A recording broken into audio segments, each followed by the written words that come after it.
Hello, everybody. We are here to review another mock draft. I'm Chris. We have, again, our producer, Dave Hewitt, and our special guest, my old friend, and I emphasis on old, Casey Joyner. We were colleagues at ESPN for longer than either one of us can remember. He's a wonderful guy. You should be following him everywhere. The website, just go to the website, thefootballscientist.com. He's writing all over the place. He has a column at The Athletic. Just a great guy who's been in the business for a really long time for a reason, because he's great, and he killed this mock draft. Hey, Casey, thank you for joining us. Great to be here. All right. So we'll just say, like and subscribe to the video. That really helps. Frankly, we want you to rag on us down in the comments. Tell us what you think the bad picks were. And trust me when I tell you, there's going to be another one that I did accidentally that you can give me a lot of hell over. I'm looking forward to that. I'm going to turn it over to Dave Hewitt, who's kind of metabolized, I guess, the draft board better than I have. And he's going to ask us some questions. I will just hasten to add, Dave, I picked first this time. Yeah, it seems fishy. You sent out the invites and got the first pick. I wonder how that happened. Little did they know what was going to happen to me in the 8th round, but we'll get to that. So, Chris, you were at start, like you said, and you took Christian Tiny Bones McCaffrey. What are you thinking? I did. So I should have said beforehand, like, this was a 12-team PPR. We actually did this draft with 9 listeners of the podcast. I did get the number 1 pick randomly, and my number 1 PPR player is Christian McCaffrey. It's fine. Like, I actually think there's an argument for multiple players. It's fine. I probably don't need to speak about it too much more than that. I don't have him way ahead of the field by a country mile. I think you could make the case for a bunch of the running backs, a few of the running backs anyway. But in this particular case, because I knew it would get a reaction out of the viewers, I took Christian McCaffrey. Yeah, it certainly got a reaction in the chat, too. As soon as you took it, we had Tiny Bones jokes and how much he could press. Absolutely. More shocking than that was maybe, the first round was running back heavy. We only had 1 wide receiver go at all. We had 9 straight running back picks in a row. Yeah. That really surprised me. Like, I was looking at it's a PPR league. I was looking at wide receiver, but some of those second running backs are scary. I was happy to get one. I know you went, Casey, you were at the other end of the first round. You were at the turn. You went running back in the first round as well with Najee Harris. Yeah, I did. I mean, I was very surprised to see running backs go, although I was having a discussion with one of my subscribers, and he was saying that he's thinking there's probably only about 18 running backs that he would like on his team, and everybody else, he's like, and I'm of the same mindset that it goes very quickly. And wide receivers, there might be 30 or 40 people. So I picked Najee Harris because here's the thing about Najee Harris. His junior season, he catches 7 touchdown passes at Alabama, sets the record for running back touchdown receptions at Alabama. So people will talk about, he's not just a running back or a ball carrier. He actually can catch passes too. So one of the reasons that I mind taking him in a PPR. Yeah, that makes sense. So you took Travis Kelce in the second round as well, but does that factor into what you were saying of there's so much depth at wide receiver, or did you skew a little?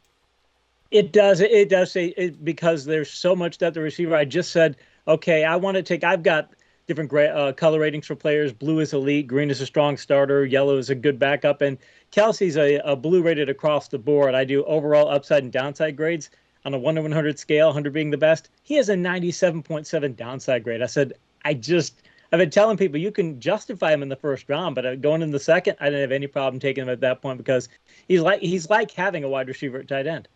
Yeah, that makes sense. And what I'll say about that is, I don't think it's a reach at all. Like, in a full PPR, I have Kelce as my number 14 overall player. So if Casey takes him at 13 overall, I mean, it's certainly, Casey, you can talk about it better than I can, but because you just went through it, and we'll probably get to it as we go through this draft a little bit more. It certainly sets you up for a certain kind of draft from that point forward. I mean, you realize, okay, I'm ahead in this position, but I'm behind on a lot of other positions. But still, you just being that ahead at tight end, it works. Yeah, it does. And that's the thing is I realized once I went to that point, and then there started to be a wide receiver run coming up after that, I knew, okay, what am I going to do in the next rounds? I'm going to have to figure it out from there, because you're starting at a deficit from wide receiver. But as mentioned, I've got 40 players. I mentioned that overall upside downside.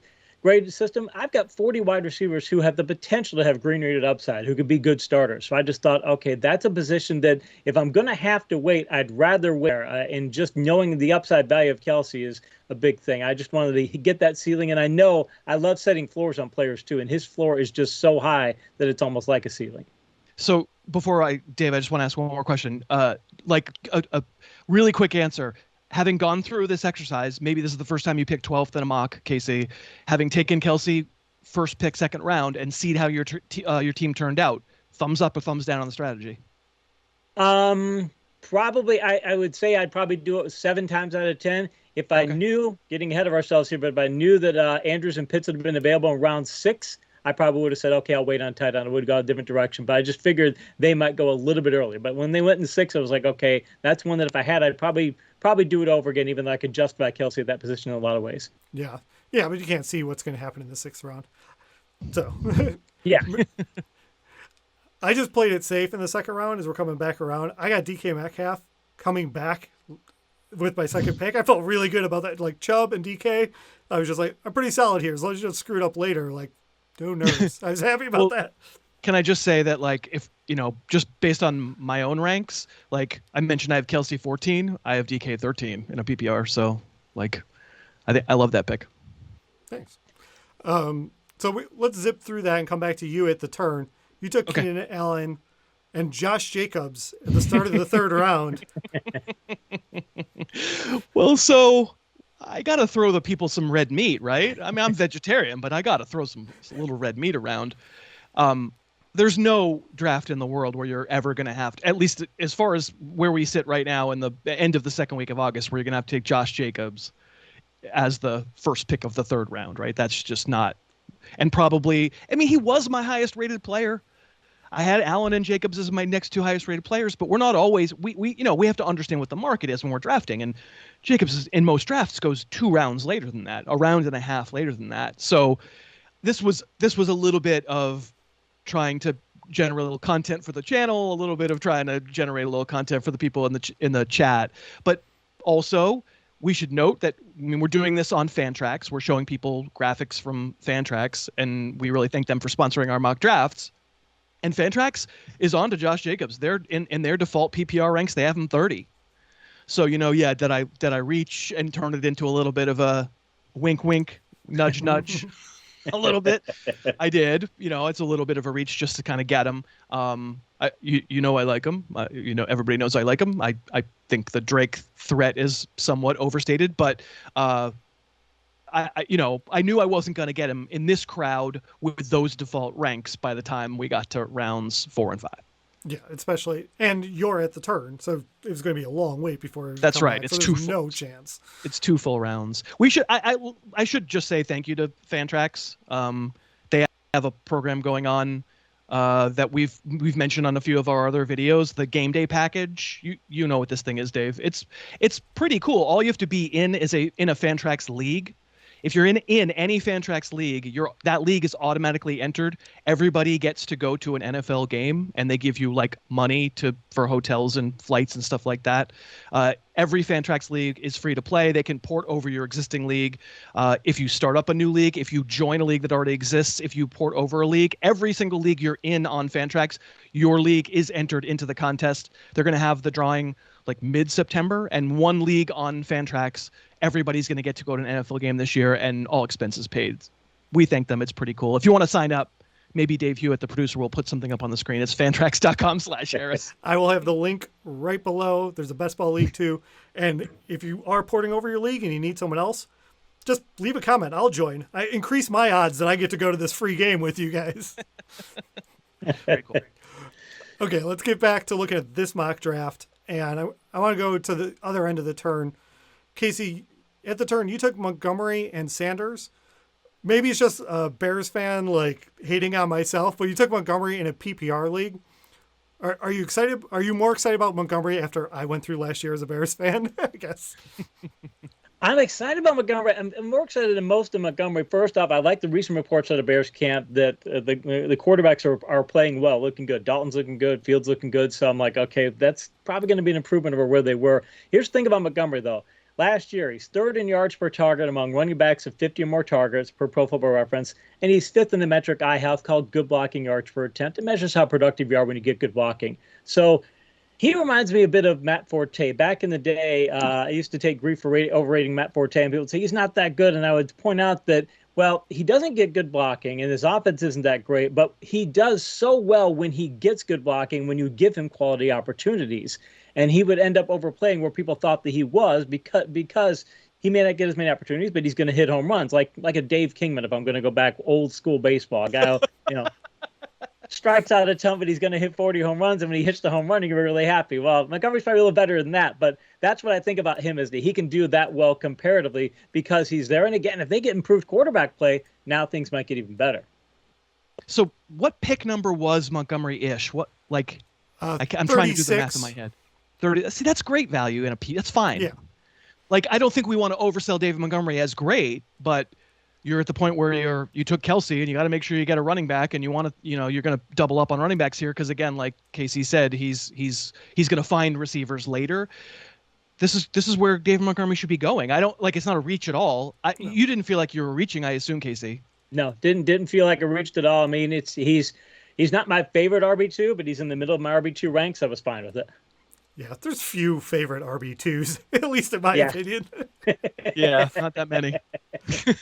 Not that many. Yeah, you're not very happy about too many RB2s and things. I got a 16 on my RB boards, based on in different 16 I think in standard, maybe a little lower PPR and things, but still he's right there in the middle of that. And if you're at that part of it and you're going running back heavy like I did, and that was the idea that I knew, hey, I'm already bought into the idea that I'm not going to get great receivers. So rather than try and put a wide receiver 2 at the wide receiver 1 spot, I knew if I've got Montgomery, I can put an RB2 in the RB2 slot, and now I know I'm good there. I'm going to have to stack up on wide receivers later, but I know I'm at least slotted where I need to be here. I've got a good 1 and a good 2 and a great tight end. So far, I've set the floor and the ceiling on all those positions pretty high.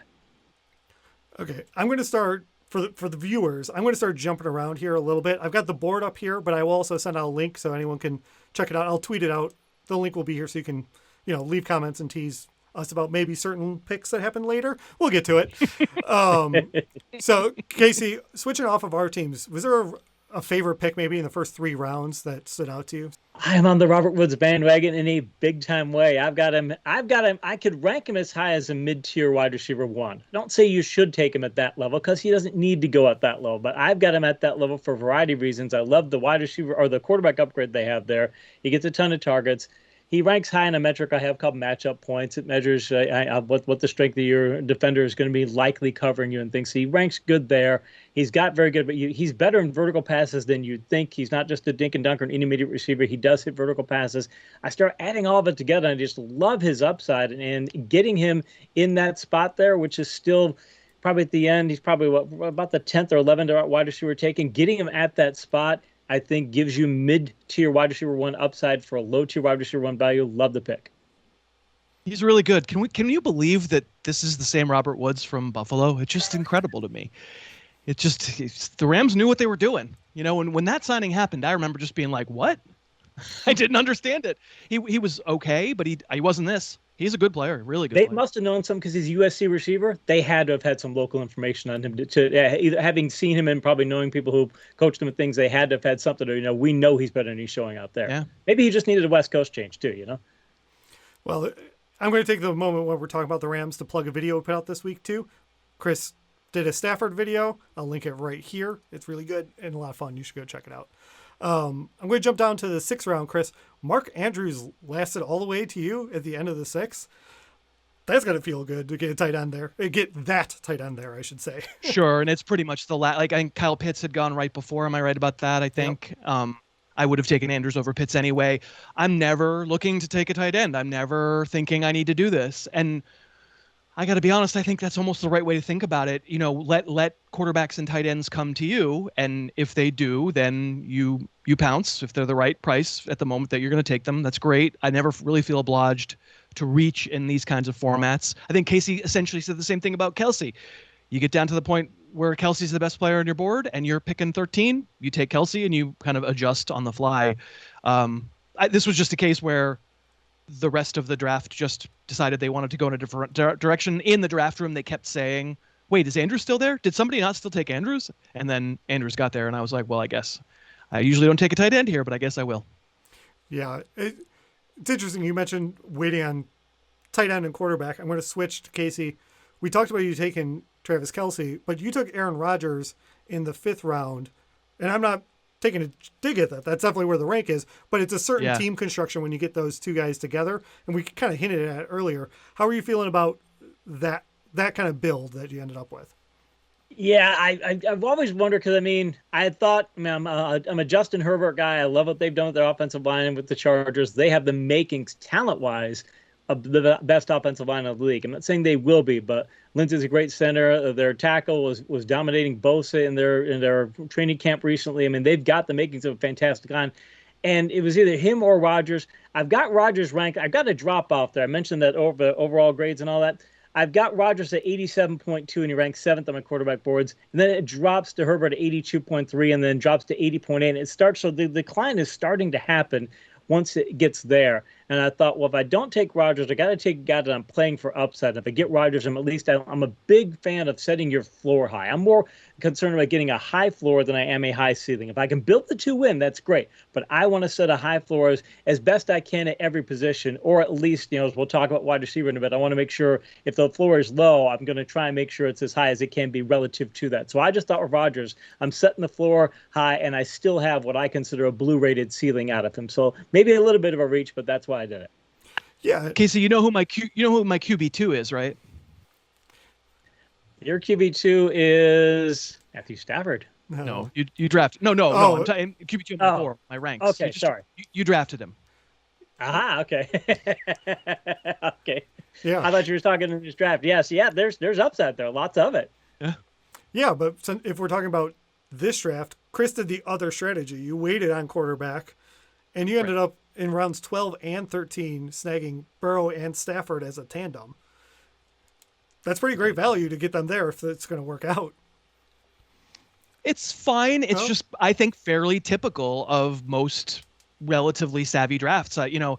I could tell as this was going along in the second half of the draft that people weren't taking second quarterbacks, as I think they probably shouldn't in most leagues. If it's not a super flex league, I just don't think you really need a second quarterback unless you've waited to the very end and you want to make sure you got 2 shots at the brass ring. And when I saw that we were in the 9th round and the 10th round, the 11th round, and people were rightly so focusing on other positions, I just said, okay, let's let it ride. Let's just keep going. I over the course of the draft, I took Deontay Johnson and Juju Smith-Schuster. So at some point in there, I was like, you know what? Even if the Burrow and the Stafford and the Brady and all those guys go, cool, man, I'll take Roethlisberger as one of the 2 guys and then see if I could make that all kind of sing together. If you're going to wait, this was the ideal scenario. You can get caught waiting, especially when you're on the turn. You can get caught waiting for 20 picks and suddenly 8 teams take a backup quarterback and you're like, woohoo, here we go, Derek Carr. That's not really what you're looking for. But in this particular case, it did work out. But okay, it worked out in that it looked like 2 pretty good values, but it's also like, okay, who do I start week 1? Okay. Sort of setting myself up for a problem. I think in my mind, what I was thinking is I'll pick one week 1, I'll watch them both, and one gets jettisoned for a waiver wire thing pretty quick. Whichever one looks better stays. Yeah, that's a fair point, that you don't want the headache hanging around all season. Sure. Casey, you said when we were talking about something else that you wanted to talk about your wide receiver. So we got through a few rounds and you didn't have any wide receivers. You went value hunting on wide receivers. How do you feel that turned out?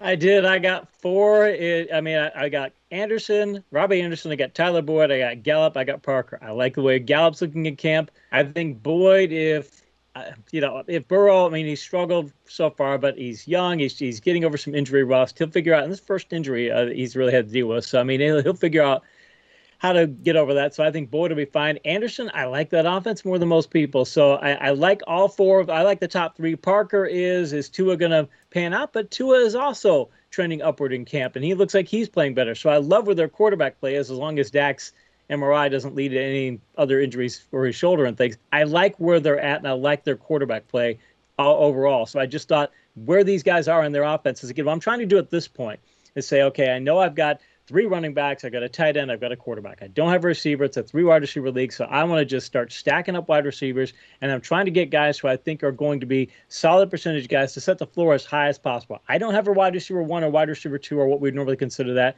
I'm going to try and get a guy who I think may have the upside for that, but also has got the floor that if wherever my floor is, I want it to be not far away from where it would be. So I just think of these 4 guys. I probably have a 2, 3, 4 and a backup versus a 1, 2, and 3, but I can deal with that based on the upside I got in the other picks. And then, Chris, were you thinking the same strategy when you took wide receiver Mike Davis in the 8th round? I was like, I would need a wide receiver 100. It's commitment to the bit, man. It's commitment to the bit. All right, so let's peel back the curtain a little bit. If we could just peel back the curtain and describe what's going on in the Harris household as this draft is going on. I'm on the phone. I'm having to text. It's 17 different things where people are screaming, saying, I need you to do this now. And I'm like, can it wait an hour? It has to happen now. So I had a queue. Totally. It's the same thing that happened last week. You can rag on me down in the comments. I can take it. I'm fine. And so I've got a queue, and I'm quickly, as I'm talking to people on the phone, I'm like, everybody's done this. Everybody knows what it's like to put people in the queue. And I'm like, okay, next on my list, Mike Davis. Next on the list, blah, blah, blah, blah, blah. Not realizing the actual Mike Davis, the Mike Davis who plays in the NFL, as opposed to the Mike Davis who's like apparently like a grocery clerk now, is still in the list. And yeah, so that pick, that 8th round pick, my team's going to win even without an 8th round pick here. But that was meant to be Michael Pittman. And then now it's 2 times in a row. So now it's commitment to the bit. I either have to take no phone calls during these mock drafts, or I have to draft the fake Adrian Peterson next week. I was going to say, I'm looking forward to seeing who the name is next week. You're going to have to surprise us. Adrian Peterson. Well, spoiler alert. Thank you, everyone, for watching. Casey, thank you for joining us. Again, guys. Thanks, Casey. Go check out his work. Go check out thefootballscientist.com. Please leave a comment down below. We already teased Chris about that one, but you can find other interesting picks. Give me some crap. It's fine. Thanks, guys. Like, subscribe. We'll see you real soon.